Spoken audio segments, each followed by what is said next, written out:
Bonjour Jean-Baptiste Léon, vous êtes le directeur des publications de l'association Contribuables Associés, l'association la plus dynamique et la plus ancienne dans le temps dans le domaine de la défense. Pas forcément des contribuables, j'allais dire, mais de l'argent public. Voilà, c'est tous les contribuables qui Exactement, payent. nous faisons la chasse au gaspillage et aux dépenses inutiles. Et nous sommes tous concernés, nous sommes tous contribuables. C'est Merci pour ça que votre Yannick site Curien. s'appelle Tous contribuables, parce qu'en réalité, Exactement. même celui qui ne paye pas d'impôts en paye sans le savoir, hein, l'essence, Tout la à fait. TVA, etc.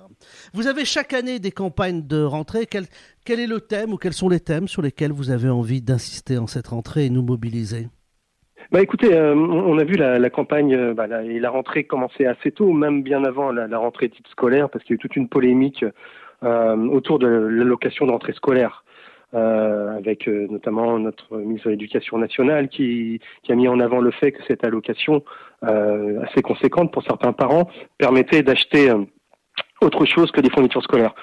Nous, du côté de Contribuables Associés, ça fait des années qu'on se bat contre ce système. C'est pas qu'on soyons contre l'allocation de rentrée scolaire en tant que telle, même si elle coûte cher aux contribuables, surtout pour ceux qui la payent et qui n'en reçoivent aucune aide de ce point de vue-là. C'est un coût de plus de 2 milliards d'euros par an pour le contribuable. Nous, ce que nous voulons, les contribuables associés, ça fait plusieurs années en fait que nous nous battons à l'Assemblée nationale avec différents députés, dont le député des Ardennes Pierre Cordier. Nous nous battons que cette allocation soit versée sous un titre spécial de paiement, à savoir que toute personne, tout parent qui touche pour son enfant ce type d'allocation, et qu'elle soit vraiment dédiée et fléchée vers l'achat de fournitures scolaires et qu'elle n'aille pas, comme le disait le ministre, à l'achat d'écrans plats ou autres. C'est-à-dire un chèque ciblé Un chèque, pour les cahiers scolaires. Exactement. Puis après aussi, faut faire attention, il faudra regarder de très près. C'était le texte de loi sur lequel nous avions travaillé avec le député Pierre Cordier qui l'a déposé l'année dernière. Il faut aussi, dans ce texte de loi, il y avait une volonté de notre part, c'était de regarder un petit peu de plus près ce qui se passe. Parce que parfois, certains parents touchent des montants d'ARS qui ne correspondent pas du tout à la réalité des choses, sachant qu'ils ont déjà des aides versées par les caisses d'allocation familiale, les mairies, etc. Donc, parfois, certains parents se trouvent avec des aides pour leurs enfants qui sont même supérieures au coût de la scolarité. C'est un peu l'équivalent de ce qu'on peut retrouver parfois avec certaines personnes qui touchent des allocations logement qui sont supérieures. Il y a à peu près 30% des allocations logement dont le montant est supérieur au loyer effectif que payent les locataires qui en bénéficient. Voilà, donc on a la rentrée un petit peu commencé là-dessus. Elle s'ouvre autrement pour nous parce que nous sommes heureux d'annoncer à vous Yannick et à vos auditeurs que nous lançons une nouvelle revue qui s'appelle toujours Tous contribuables comme notre site internet, mais avec une nouvelle pagination, une pagination augmentée avec un numéro tout en couleur. Tous contribuables, c'est le trimestriel, le bulletin, le journal de tous les contribuables de l'association. Un nouveau trimestriel, donc tous contribuables. Le premier numéro de cette nouvelle formule. Il sort là, donc c'est le numéro 20, il sort et les membres du côté de chez vous l'ont reçu cette semaine, ou vont le recevoir de façon imminente, et notre grand dossier est consacré aux éoliennes. Voilà, un dossier que nous intitulons Éoliennes, des milliards pour du vent. Alors je crois que ça parle à beaucoup de monde du côté de Saint-Nazaire notamment et au large là où il y a de sacrés projets malheureusement, les éoliennes en mer. Et à nous, encore une fois, Contribuables Associés, ça fait des années que nous nous battons contre cette escrologie, cette escroquerie écologiste qui défigure nos paysages, souille nos terres, tue des animaux, que ce soit des volatiles pour les oiseaux, pour les éoliennes terrestres, ou nuit à la reproduction des mammifères marins, et attaque les bassins halieutiques, et on le voit bien, notamment aux États-Unis où des éoliennes en mer ont été construites. Il se trouve que des baleines sont mortes, le nombre de poissons pêchés par les pêcheurs américains a considérablement diminué, et surtout, de notre point de vue, nous, de contribuables associés et du contribuable, cette énergie coûte extrêmement cher par rapport aux énergies conventionnelles, parce que l'État s'est mal débrouillé, on va dire, il y a quelques années, et a signé auprès d'opérateurs souvent étrangers. Par exemple, on sait qu'à Saint-Brieuc, l'opérateur de ces éoliennes maritimes qui font scandale est un opérateur espagnol qui bénéficiera, que ça marche ou que ça marche pas, de 5 milliards d'euros d'argent public L'État va venir subventionner ces éoliennes à hauteur de 5 milliards d'euros d'argent public, ce qui est quand même scandaleux. Et derrière, cette électricité éolienne est rachetée à un coût surélevé par rapport à ce qu'il est, par exemple, pour de l'énergie nucléaire. Tout ça par idéologie, parce que on a décidé en haut lieu que l'électricité produite par les éoliennes, c'était mieux que du nucléaire. Donc on aide ceux qui la produisent. Donc des promoteurs se font, permettez-moi l'expression, des couilles en or pour ces piliers faiseurs de vent gigantesques et qui défigurent le paysage. Oui, certains pourraient être tentés, ceux qui nous écoutent, dire de quoi ils se mêlent les contribuables, ça n'a rien à voir. Si, ça a à voir, puisque, vous l'avez bien dit, il faut bien savoir que cette électricité qui est un peu inefficace, pour la rendre efficace, elle est rachetée sur l'argent public à travers la taxation aussi, soit de nos impôts ou soit l'augmentation de notre facture d'électricité classique. Quelque chose qu'on a oublié, c'est de quoi est partie en fait la révolte des Gilets jaunes. On disait oui, c'est une taxe pour l'essence qui monte, etc. Pourquoi cette taxe sur l'essence montait-elle? C'est parce qu'il y avait un nouveau volet qui venait d'être adjoint au niveau taxe sur les carburants. C'était un volet qui permettait le financement des énergies renouvelables et notamment des éoliennes. Et en fait, celles-ci doivent être financées effectivement, comme vous le dites très bien Yannick, à la fois par la facture EDF, mais aussi par d'autres taxes et notamment sur les carburants. Et c'est cette volonté de financer par la taxe les éoliennes qui a créé cet appel d'air avec donc l'augmentation prévue et prévisible des carburants, puis ensuite la révolte des Gilets jaunes. Alors, il y a aussi l'autre point sur lequel vous exprimez aussi beaucoup en ce moment, quand on est abonné aux publications de contribuables associés, c'est votre campagne de lobbying parlementaire finalement, parce que là, c'est vraiment de l'influence que vous faites auprès des élus sur tout ce qui est droit de succession et l'héritage. Exactement. Là, un nouveau scandale français, très ancien, encore un de nos combats majeurs, aurais-je tendance à dire, c'est contribuer à l'associé et pour la suppression ferme et définitive de tout droit de succession. Nous appelons ça l'impôt sur la mort. Nous trouvons scandaleux que des Français qui ont déjà dû payer un impôt sur le revenu, qui ont déjà dû payer des taxes gigantesques pour l'achat d'un bien, doivent encore au moment de la fin de leur vie ou au moment de leur mort, voir l'État qui peut aller jusqu'à ponctionner un héritage jusqu'à 60% dans certains cas, au détriment des héritiers. Ces gens-là ont payé toute leur vie et encore une fois, sur leur ligne mort, quelque part, le fisc vient se servir. Nous, on dit c'est assez, c'est trop. Nous sommes déjà le pays au monde, le pays développé au monde qui paye le plus d'impôts, le pays au monde où les dépenses publiques sont les plus importantes. Donc, ça suffit et nous disons stop. Mettons fin une bonne fois pour toutes aux frais de succession. Il y a des pays tout proches de nous qui l'ont fait, des pays européens. C'est pas quelque chose d'illusoire. Le Portugal a supprimé les droits de succession en 2004 pour les conjoints et descendants et les ascendants. La Russie, la Suède, l'Autriche, la Norvège en 2014, etc., etc. Donc beaucoup de pays européens le font. Pourquoi pas nous? Oui, mais vous avez quand même beaucoup de campagnes médiatiques en ce moment, à travers des économistes, la presse, des économistes qui sont engagés, qui vous expliquent que c'est un formidable nouveau modèle de société pour donner une chance à tout le monde que de partir à zéro. Donc on rafle tous les héritages et on donne un petit pécule à chaque nouvelle personne qui a une vingtaine d'années pour se lancer dans la société et tout le monde mettre à égalité.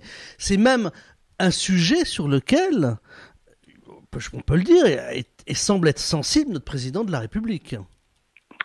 Oui, il est sensible, mais nous avons tendance à voir ça, vous me pointez bien, cette nouvelle forme d'égalitarisme, qui est une forme de totalitarisme à notre sens. C'est l'argent public. L'argent public, c'est l'argent de tous les Français. C'est une nouvelle forme de socialisme, excusez-moi, où on dirait l'argent des mon argent c'est mon argent, l'argent des autres c'est le mien. Là quelque part c'est un peu ça. C'est encore cette logique étatique où on veut prendre tout aux Français. L'État se sert au passage et ça coûte très cher quand il se sert au passage pour redonner à qui il veut derrière. Nous disons non. Nous sommes des Français libres et responsables. L'État doit laisser les Français libres et responsables de leur argent. Ce sont à eux de choisir où va leur argent et surtout pas d'être spoliés, parce que là c'est déjà, encore une fois, en termes d'héritage, l'imposition est très très élevée en France par rapport à d'autres pays, mais on sait bien, il y a des think tanks comme Terra Nova et autres qui seraient pour cette forme d'égalitarisme, et on prend à tout le monde pour redistribuer à qui on veut. Nous on dit non, parce que c'est une atteinte profonde à nos libertés. Et puis on a eu cette rentrée avec le passage du président de la République à Marseille, très médiatisé, cette fameuse politique de la ville, c'est-à-dire qu'on va continuer aussi. Et là, vous êtes contre cet investissement public majeur. Majeur, oui. Alors j'invite... Sauf pour la sécurité, ça c'est... Tout à fait. Je ne parle pas à votre place, mais je vous lis, donc... Bien sûr, ouais. J'invite vos auditeurs à lire on a consacré un numéro spécial au mois d'avril à la politique de la ville. On a appelé ça 40 ans d'échecs payés par les Français, parce que oui, c'est un constat malheureusement encore que nous faisons depuis longtemps. On a déversé des dizaines et des dizaines de milliards d'euros dans les banlieues à travers près d'une vingtaine de plans banlieues. En 20 ans, il y a à peu près 20 ministres de la ville qui sont succédés pour rien, malheureusement, parce que il y a tellement de choses à faire, mais on fait tout très mal. Rien que d'un point de vue, on va dire, du contribuable, le point de vue basique, que fait l'administration de notre argent? Tous les spécialistes le disent. Nous avons des hauts fonctionnaires qui prennent chaque année 10 milliards, parce que c'est à peu près 10 milliards d'euros que ça coûte aux Français, la politique de la ville. Juste pour l'État, ça c'est ce que consacre l'État à la politique de la ville. Après, il y a tout ce que les collectivités locales, les mairies et autres y consacrent, mais ça c'est inchiffrable. Mais on sait que pour l'État, c'est 10 milliards d'euros par an.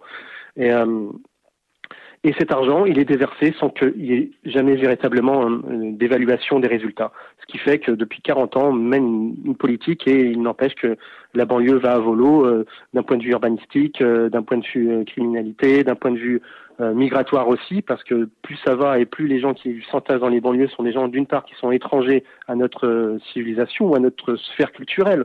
Il y a encore 30 ans, 40 ans, les Maghrébins ou les Africains qui venaient dans nos banlieues étaient quand même francophones. Aujourd'hui, nous avons le monde entier, des Soudanais et francophiles pour certains, bien sûr.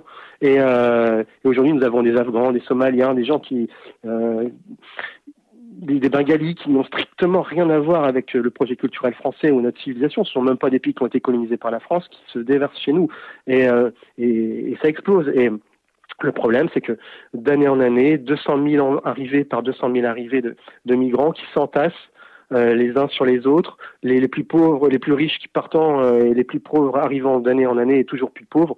Le problème paraît difficile à résoudre si véritablement il n'y a pas de volonté politique de faire quoi que ce soit. Donc aujourd'hui, la volonté, ou du moins l'agissement premier des politiciens, c'est on arrose et on ferme les yeux en espérant que ça pète pas. Mais un jour, ça va finir vraiment par péter, quoi, malheureusement. Alors au sein de Contribuables Associés, on parle souvent de vos combats, de vos actions, des pétitions qui sont menées.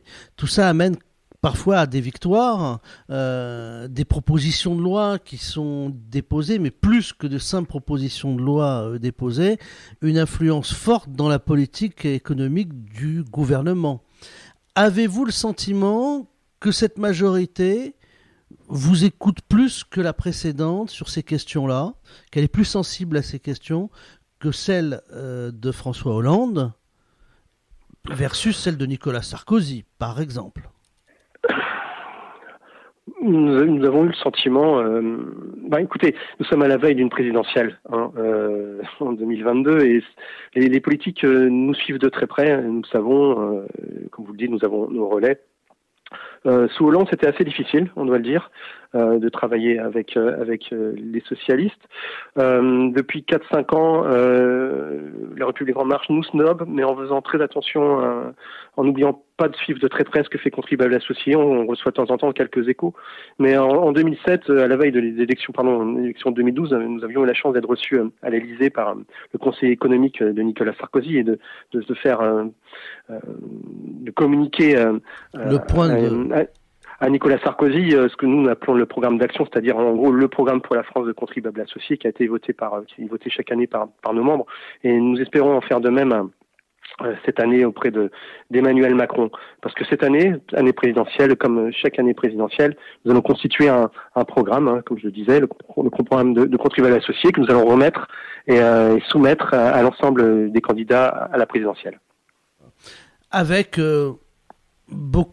le programme va forcément être bouleversé depuis la crise financière et toute cette distribution d'argent public. D'argent public, argent magique, c'est un peu le titre d'un livre qui vient de sortir de Jean-Marc Daniel. Jean-Marc Daniel, qu'on a interviewé aussi, on connaît bien l'économie. Oui, Ouais, le quoi qu'il en coûte, à un moment, il va falloir vraiment y mettre fin parce que, là encore une fois, en année pré-présidentielle, c'est vrai que le président arrose beaucoup, mais au final, il y a quelqu'un qui va devoir payer la note. Si ce n'est pas nos enfants, ce sera nos petits-enfants. Et la France mène une politique irresponsable depuis 40 ans en termes économiques. Ça vient pas d'Emmanuel Macron, hein. Vous savez pas commencé avec lui. Ça a commencé tout au début du septennat Giscard d'Estaing. Le dernier budget voté en équilibre en France date de 1975. Encore une fois, nos voisins sont capables d'équilibrer leur budget, nos voisins sont capables de diminuer et de réduire leurs dépenses publiques, et sont capables de réduire et de diminuer leur dette publique. Nous ne faisons strictement rien. Et on sait que la crise Covid, nous la payons, mais elle serait moins dure à payer si déjà, quand elle avait explosé, nous avions eu des finances saines. On sait aujourd'hui, sur l'ensemble de la planète, que les pays qui ont le mieux résisté économiquement à cette crise étaient ceux qui avaient des comptes et des budgets équilibrés. C'est pourquoi nous nous battons. Nous allons cette année, parce que bientôt il va y avoir ce qu'on appelle la loi de finances, et donc les députés vont voter le budget de la France.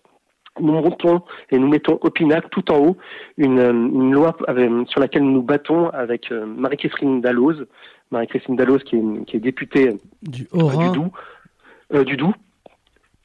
Ou du Bas-Rhin, j'allais dire. Du Doubs. Oui, très bien, oui. Du Doubs, dans l'est de la France. Avec Marie-Christine Dalloz, nous battons pour que soit mis au programme et soit enregistré dans la Constitution de la France l'obligation pour l'État de voter son budget en équilibre. Nous voulons mettre fin à ces 40 ans de déficit chronique en France. Et donc nous allons nous battre toute l'année jusqu'à la présidentielle pour que cette loi soit entendue et écoutée et enfin votée. Fini les déficits. Nous voulons vraiment, avec Marie-Christine Dalloz, mettre fin à cette gabegie budgétaire. Oui, sachant que c'est compliqué cette affaire du quoi qu'il en coûte, parce que on n'aurait pas pu s'en passer, sinon il y aurait eu la révolte sociale, la révolution en France, de tout fermer. Non, on ne pouvait pas s'en passer. Voilà. Mais vous voyez, en Allemagne, par exemple, qui a très bien géré ses finances, elle a pu aider beaucoup plus ces entreprises que n'a pu faire la France, parce qu'elle avait des réserves, nous n'en avions pas. Et de fait, l'industrie, l'économie allemande a pu bénéficier de cet argent qui avait été économisé, ou de ces dépenses qui n'avaient pas été faites au préalable par l'État allemand. Nous n'avons pas de marge de manœuvre, c'est ça le problème. C'est bien sûr qu'il fallait aider, il fallait soutenir les personnes en difficulté, les entreprises en difficulté. Nous ne disons pas le contraire. Comme Contribuables associés, nous sommes pour payer les impôts. Nous disons juste que nous payons trop d'impôts pour des résultats inefficaces. Et le fameux quoi qu'il en coûte, ça risque d'être tout ça pour ça. Parce que si les choses n'ont pas été faites sérieusement, il est à craindre dans quelques années, nous tirions de ce plan de relance un avis négatif, comme ça a été le plan de relance sous Nicolas Sarkozy aussi à l'époque, où on s'est rendu compte 10 ans après que l'argent n'était pas allé à ceux qui en avaient vraiment besoin. Et voilà, et on retrouve toutes ces infos via le site Tous Contribuables, touscontribuables.org. Et vous êtes directeur des publications de Contribuables Associés, et vous annoncez aussi la nouvelle formule de votre magazine Tous Contribuables qui sort. Plus de renseignements toujours via votre site internet Tous Contribuables. Merci Jean-Baptiste. Merci Yannick Urien. Jean-Baptiste Léon, vous êtes le directeur des publications de l'association Contribuables Associés.